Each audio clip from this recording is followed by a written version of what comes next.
Breaking today, Prince Harry has just declared war on his brother, Prince William, yet again. Does this man have a death wish? Like, seriously, mate.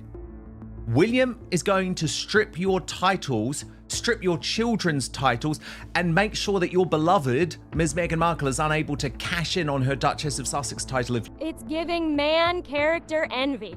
Just hours after Prince William was out in Brazil, looking effortlessly regal on a boat, sunglasses on, wind doing half his PR work, guess who suddenly remembered he owns a passport? Yep, Prince Harry.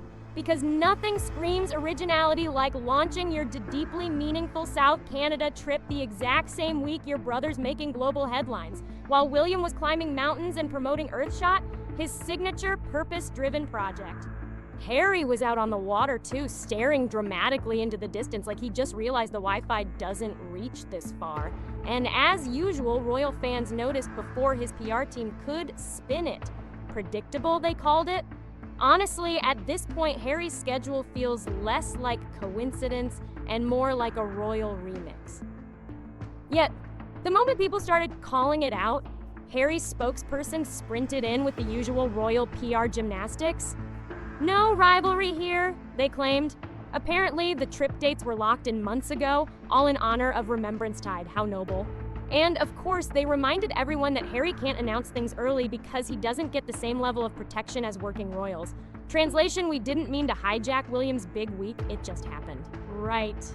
Because out of 52 weeks in a year, the one that clashes with your brother's biggest global event was just a tragic coincidence? Please. Even the most loyal Sussex defenders had to squint at that one. Remembrance Day in Canada isn't until November 11th. So unless Harry's planning to camp by the lake for 7 days of deep reflection, this timing feels less like respect and more like a PR side quest gone rogue. Meanwhile, over in Brazil, William's trip looked straight out of a royal highlight reel. Volleyball at Copacabana Beach? Check. Paying homage to Princess Diana at Christ the Redeemer? Check. Inspiring crowds while casually being dubbed His Royal Hotness by fans online? Triple check. The man was serving statesman energy with a side of sun and charm. But across the Atlantic, Harry's version looked like a rejected episode of Survivor Royal Edition. Gray skies, stiff smiles, and that beanie, the one silently screaming, "Please don't notice I'm copying my brother's boat pose." Because, yes, the boat situation really happened. As William sailed the warm waters of Brazil, exuding confidence and leadership, Harry decided, you know what? Me too. Same week, same pose, just colder, gloomier, and a whole lot less majestic. The result, pure parody. William went on a boat ride? I need to go on a boat ride, one royal fan commented, comparing the two pictures. A second said Prince William looks like he's having so much fun on that boat. Has, on the other hand, looks bored. And the internet didn't stop there. This is so cringe, one said. Going on a boat in Canada in November is weird choice. I mean, that's not royal behavior, that's frostbite waiting to happen. And of course, someone had to drop the dagger, just like Meghan copying Catherine. And always failing, the Sussexes are running dangerously low on original ideas. While William was out there radiating ease and purpose under the Brazilian sun, Harry looked like a man doing a parody of what purpose looks like. You know those cheap AI filters that almost get the face right? That's what this felt like, royalty, but slightly off. It's the Team U version of a royal moment. You can almost hear him calling his team, "Get me a boat, a breeze, and a camera guy," before William trends again.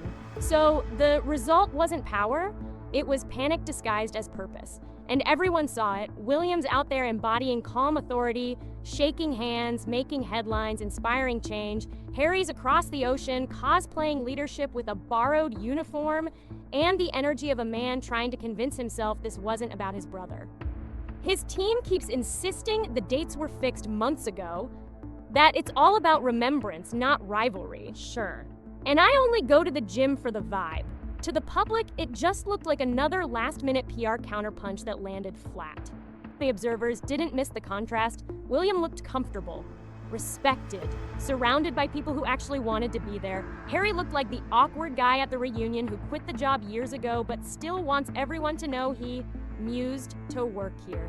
Even the soldiers next to him had that bro, what are we doing look. The irony writes itself. Harry left the royal life to escape comparison, yet every headline he makes is a mirror reflection of his brother's. Meghan's been accused of copying Catherine's style, and now Harry's syncing up his calendar like it's a competition. It's not imitation anymore, it's identity crisis in high definition. And here's the kicker, William doesn't even have to try. His trip had purpose. Harry's had talking points. One man's building legacy, the other's live streaming nostalgia. Harry keeps saying he wants to move on, but every time William breathes, he grabs a microphone. No matter how many boats he boards, medals he polishes, or speeches he recites, he can't outshine someone who isn't even competing. And that's the tragedy, not the rivalry, the irrelevance.